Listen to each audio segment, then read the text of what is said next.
Joining me in the Brilliant Minds bunker today is technology brand influencer and tech trends corporate speaker, Jason Bradbury.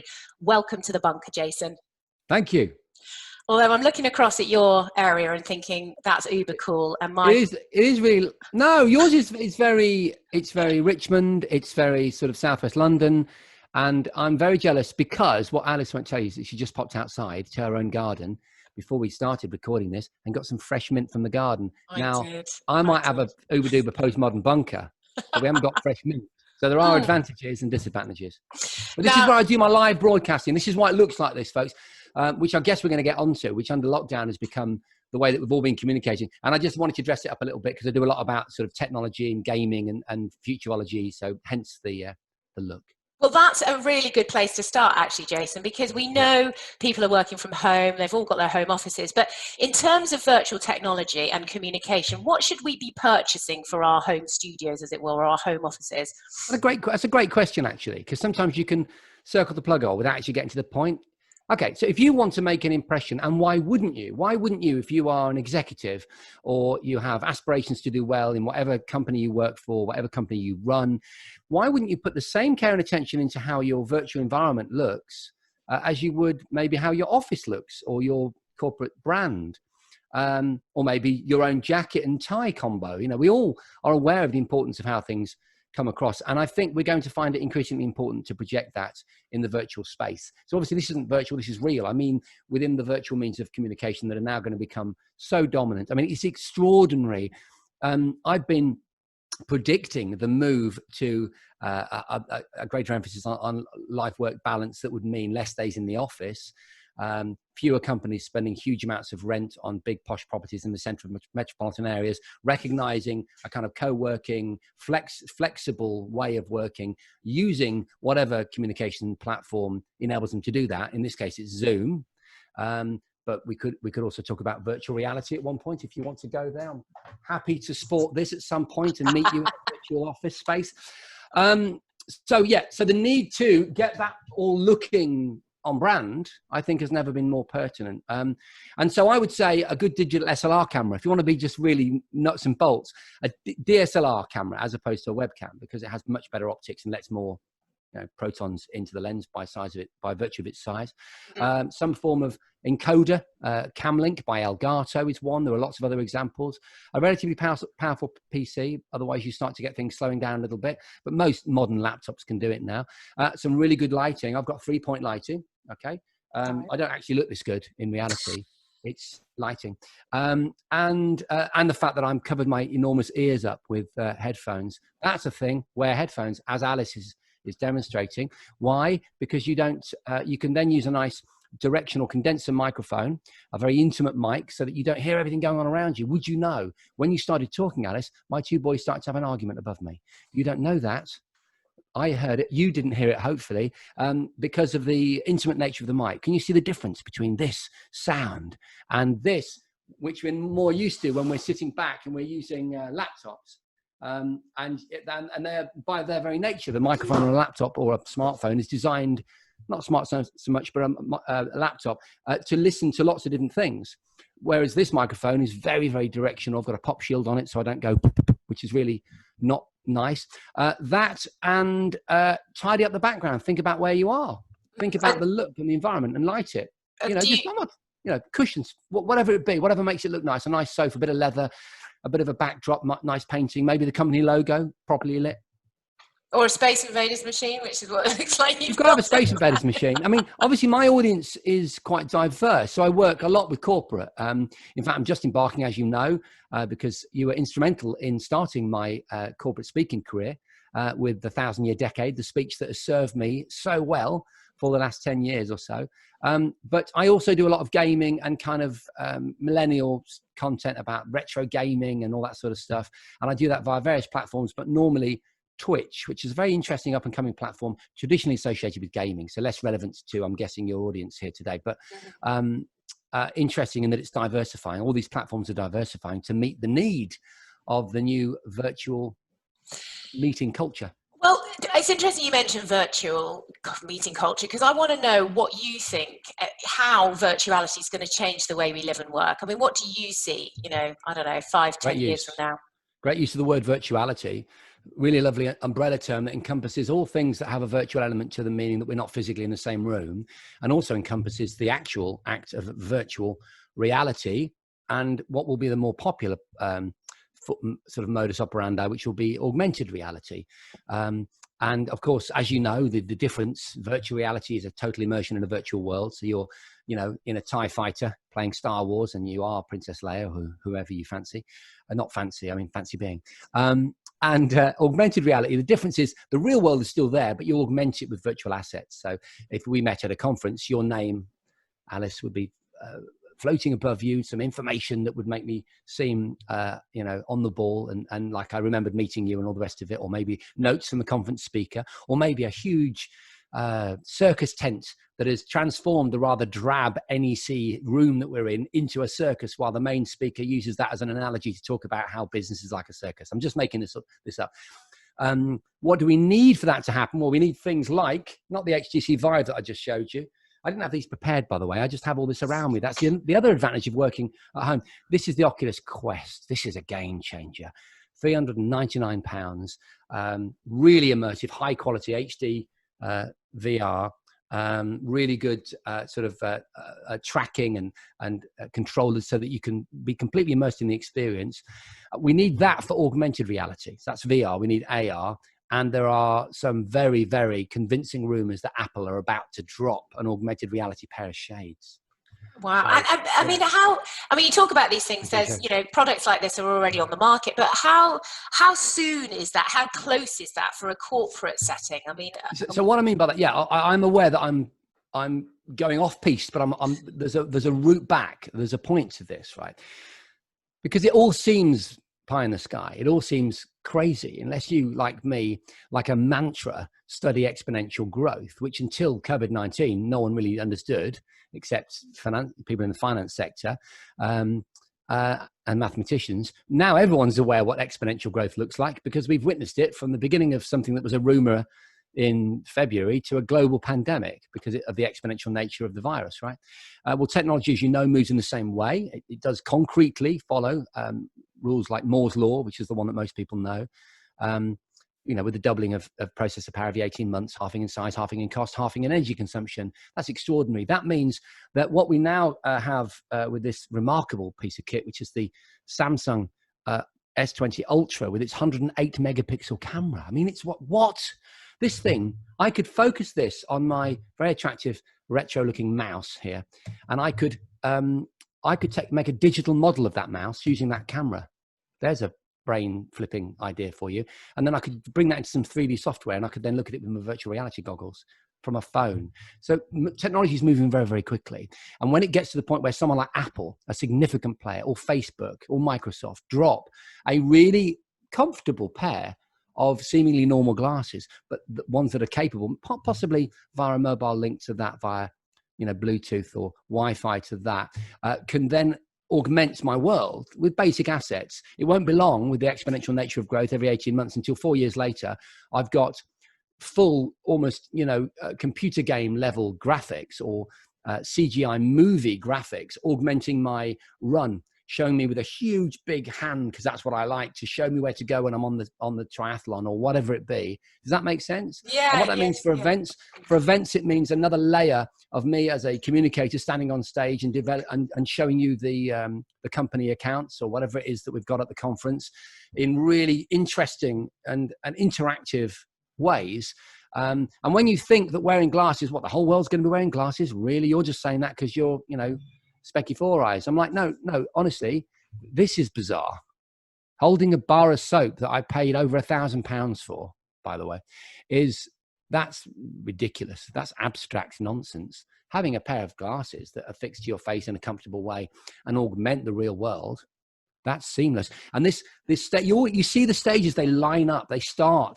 You see the signs. And the clearest sign that we're going towards an augmented reality future is the digital assistants, the rapid leaps forward in voice searches and You know what I'm trying to say?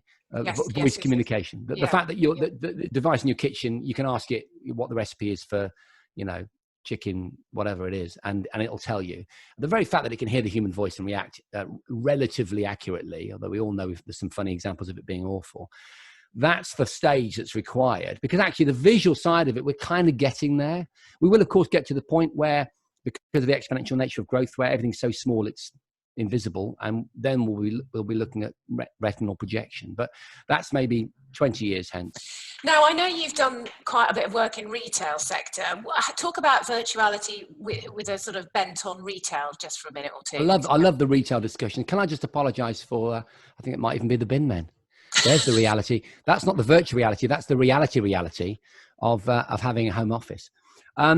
Yeah. So the retail sector was going through enormous changes. I mean, and obviously this global pandemic has been catastrophic for retail. I think that's not an overstatement. Certainly for some big brands, I think we're going to see, as we walk back into our high streets, we're going to notice that certain businesses just don't reopen, certainly in a meaningful sense. And that won't just be because of lockdown. Lockdowns are going to be blamed for so much, like Brexit will be blamed for so much. But in reality, these changes were happening. I was at Quaglino's, believe it or not, addressing a big group of retailers on this very subject just before lockdown. And big high street brands. And effectively, the message is this, that the warehouse with the till at the front, that is the large store at the moment, is finished, because we don't need that. I can order it. And if you live in London, or I'm guessing Birmingham or Manchester, you can sometimes get it the same day. You can't get it the same day here in Lincolnshire, but that might change.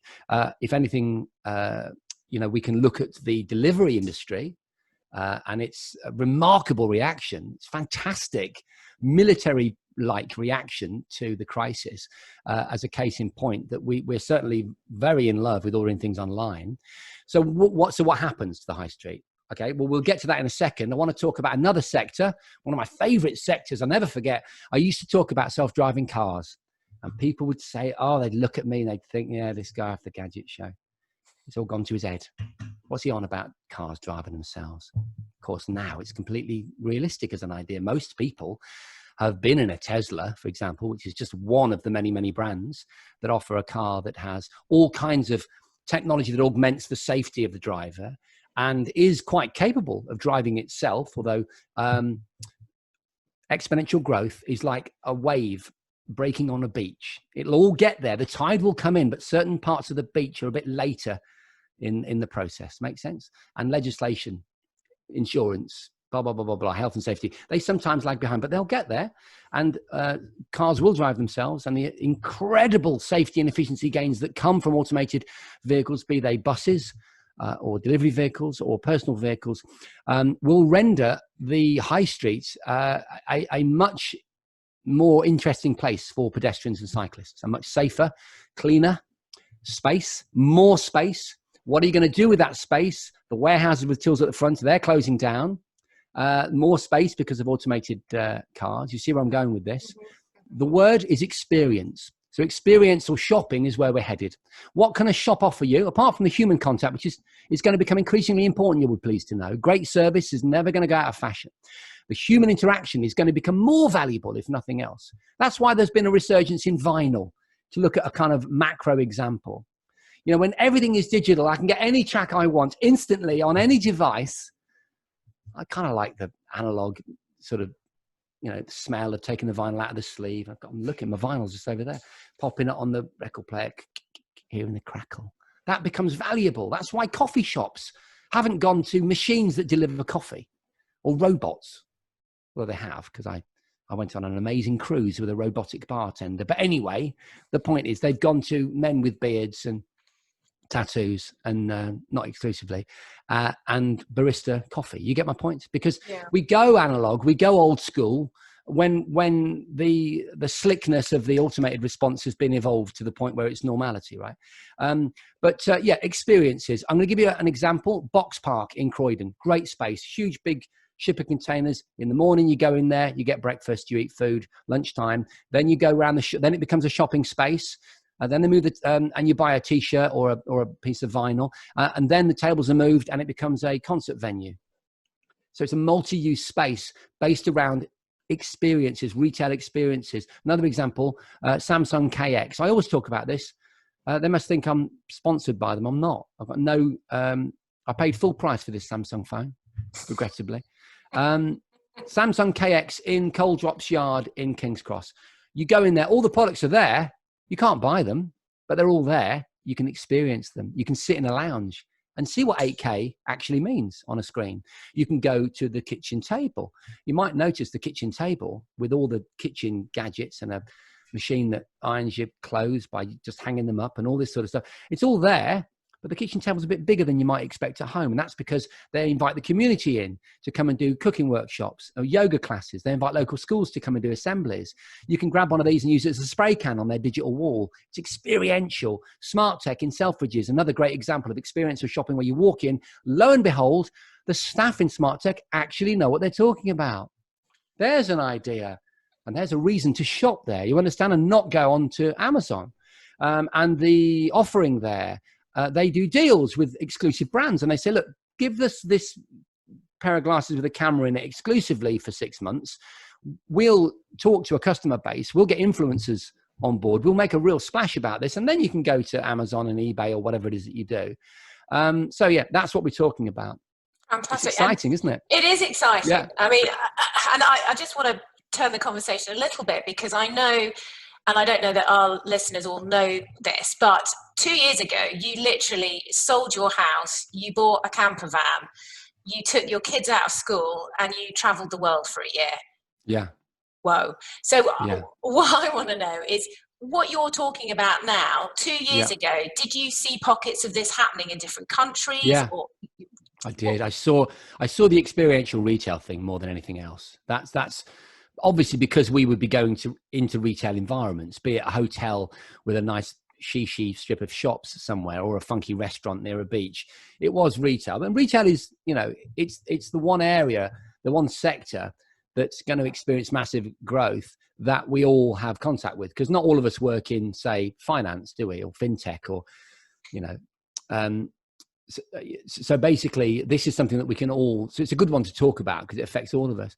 And places like Australia were really meaningful in that respect, where there's a real understanding of culture, shopping culture, of community and how, and independent businesses. That's another thing. So bespoke is going to be massive, much bigger than it is already, for the same reason that vinyl had a resurgence and is still enjoying a resurgence. Apparently there was an article in the newspaper, I forget which one, about how vinyl had a massive resurgence during lockdown, because you're sat in your lounge, aren't you? Yeah. And you want an aesthetic experience, because you can't go outside, you can't go to a gallery, you can't go to the theatre.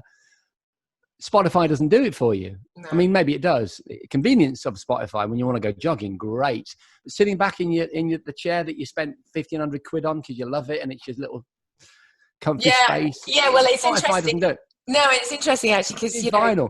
Well, not just vinyl, but resurgence in buying sofas and all that stuff you need at home when you're stuck at home. You suddenly realise I've had a sofa for 15 years and it's rubbish. Yes. So yes, absolutely, the data shows us that's been happening in lockdown. Well, I do mean vinyl as a metaphor. I don't mean it concretely. Literally, yeah. And I hope that's clear. The same way that, for example, one of the companies that I think I worked with when I worked with you guys, I did a speaking event for them, and they were approached, strangely enough, by a vinyl record producer, a record label, and asked to do the packaging for them. And the packaging they came up with, bearing in mind that this piece of vinyl has to be sent through the post, chucked about by a postal worker and so on, was a pizza box, an overt pizza box with a kind of pizza box graphic-y styling with the word vinyl on it and enjoy the flavors and all, you know what I mean? Brilliant. Absolutely beautiful. And so, so the retail experience follows that trend. It's a kind of thoughtful, emotional experience. Was that the question you asked me about around the world? And places like Australia had great examples of that. Miami, LA was incredible for that. Hawaii was remarkable because they recognized the uniqueness of the wine islands. And so it's a very much a big part of lots of the kind of bespokey hotel experiences. The Caribbean, we went to Nevis in the Caribbean. It was a no expense spared 23 country year-long jaunt. And the, I don't know if that was financially sensible, but the bespoke hotel experiences. I remember staying in a sugar mill with a garden where the chef went out with you and picked the food and then cooked it in the evening. I mean, you know, those sorts of things, and whatever the less expensive, sort of more sort of generalized version of that is, which is perhaps maybe something like, I don't know what that would be, but maybe something like Leon in London is maybe an example of that. So it's Leon is a fast food joint, but it just doesn't feel like a fast food joint. You know, this is the reaction you get when you walk in. Hi guys. And you know that when someone says that, who's basically working in a kind of posh version of McDonald's, they've been trained, they've been taught about the experience of the importance of that experience and the role they have to play in that customer experience. And it's easy to miss the signs, but you know, it's not by accident that there's lots of wood in Leon's, and that the stuff's handwritten on the board or whatever it might be, or there's filtered water that's free. These are with mint in it, actually, at Leon. Mint in it. Yep. Yeah. I'm just saying, you know, I'm maybe struggling for really great examples, but you get the point. And that's just going to evolve. We've become quite blind to it, actually. Those of us that are lucky enough to live in sort of swanky metropolitan areas. But it's a relatively recent thing, that quality of furnishing and design that's become so normal now that, you know, that really is quite special. Because before that, there was kind of like white linen cloths and those glasses that you used to have in school canteens. You know, there was none of this kind of like attempt to spend real money on design and experience. Yeah. So look, we're running out of time. So I just want to finish off by asking you, what's new for you now? What are you up to? I mean, what have you got planned for the next? I'm going to answer that, but I'm going to add health and wellness to the previous question. That was another key offering that I found absolutely everywhere that we went. A real focus on health and wellness, and experiences that you can't quite get at home within the hotel or restaurant, you know, or spa environment. And that's going to become increasingly big. But what am I doing now? Well, I, as you can see, have made a shift towards offering what I do, which is host events.